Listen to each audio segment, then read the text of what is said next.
Hey, welcome to EPN. My name is Victor Lucas, and we bring you the latest in everything cool every single day. Today's rundown is going out to Mr. Pixel Pitalik, who wrote us a very nice comment about our coverage of God of War, the new God of War game. He works at Sony Santa Monica, so in addition to Mr. Pixel Pitalik, we are also dedicating this rundown to everybody at Sony Santa Monica who kicked ass with the new God of War. Let's get started with the rundown.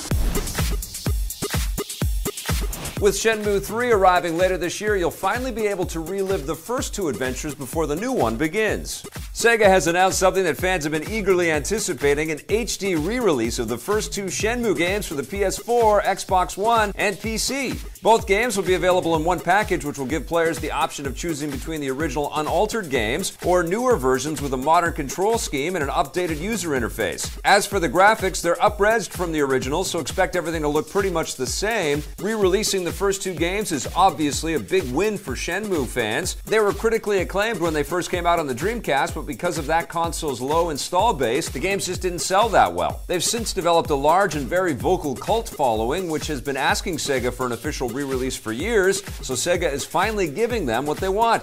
It also makes sense to re-release the old games now with Shenmue 3 on the way, because even though the new game isn't being published by Sega, the company is obviously hoping to capitalize on the hype surrounding its release. No precise release date for either Shenmue 3 or the new versions of 1 and 2 has been given, but they're both slated to arrive before the end of the year.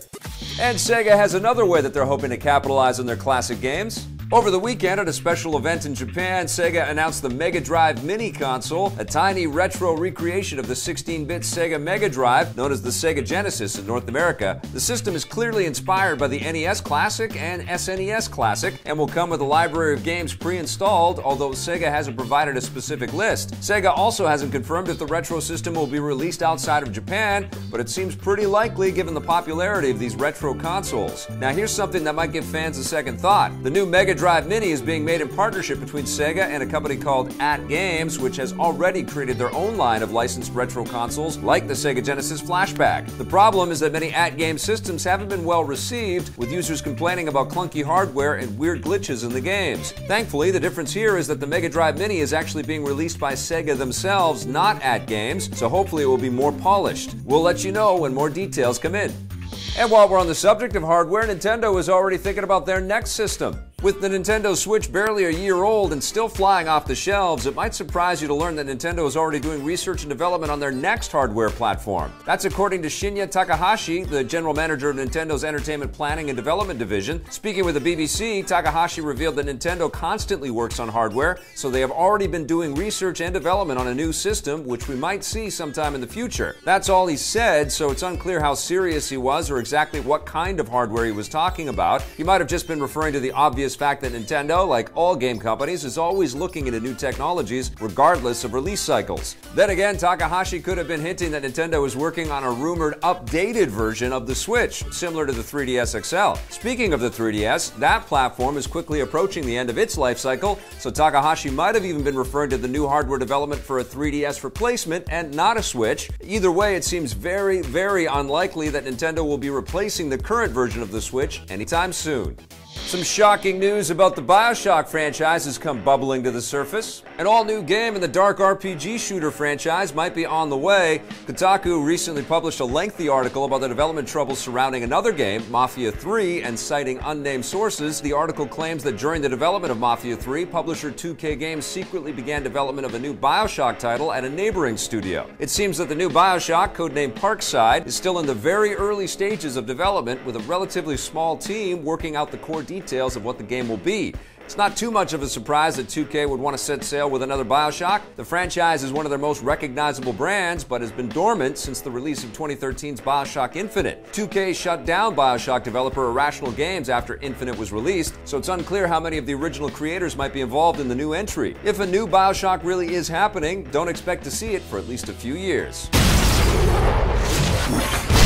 And floating above the City of Rapture is some new content for Sea of Thieves. Developer Rare has provided the first firm details on what's coming to the pirate game in the weeks and months ahead. In their latest developer video, design director Mike Chapman and executive producer Joe Neate revealed that for the rest of this month, they'll be prioritizing bug fixes and addressing other concerns raised by players. And starting in May, they'll be rolling out the first new content. The first big update is called the Hungering Deep and will give players a new AI enemy to battle. Rare hasn't said exactly what this new enemy will be, but it sounds like it will be similar in scale to the existing Kraken or bigger. Two more updates called Forsaken Shores and Cursed Sails are slated to follow this summer, complete with new enemies and locations of their own. All told, Rare says that their goal with all the new content is to create things that bring players together and give them more things to do with more gameplay variety. This has been the main complaint about Sea of Thieves so far. Despite its beautiful visuals and vast world, it just doesn't have enough to do. Hopefully the new content will change that.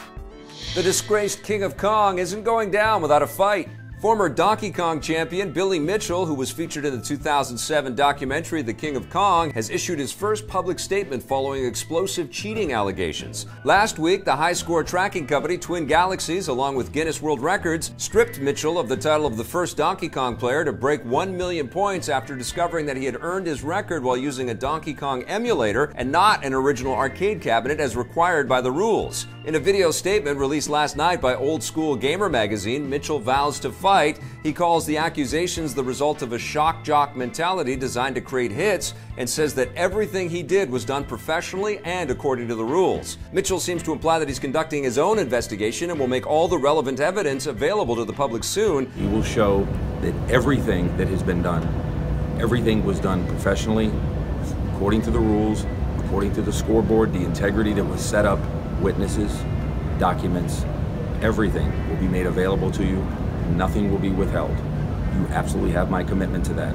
It's unclear exactly what evidence he could present that would be able to clear his name, but we'll let you know if new developments come in. Because Billy Mitchell has been stripped of his title, it means that King of Kong's other lead, Steve Wiebe, is now officially recognized as the first person in the world to break 1 million points in the game.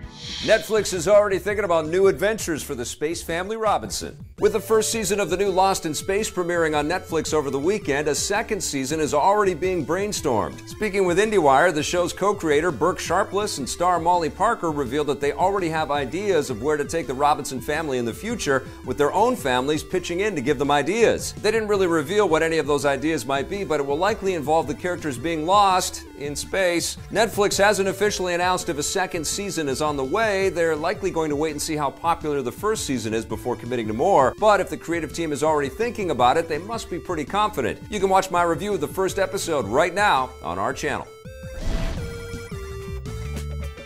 That wraps us up for the rundown today. Thank you so much for watching. We'll be back again with EP Live tomorrow, and we've got a review of the full season of Lost in Space coming up, so look for that, and tons of other content for you to check out. And if you dig it, hit subscribe, that little bell, and if you're so inclined, that sponsorship button too.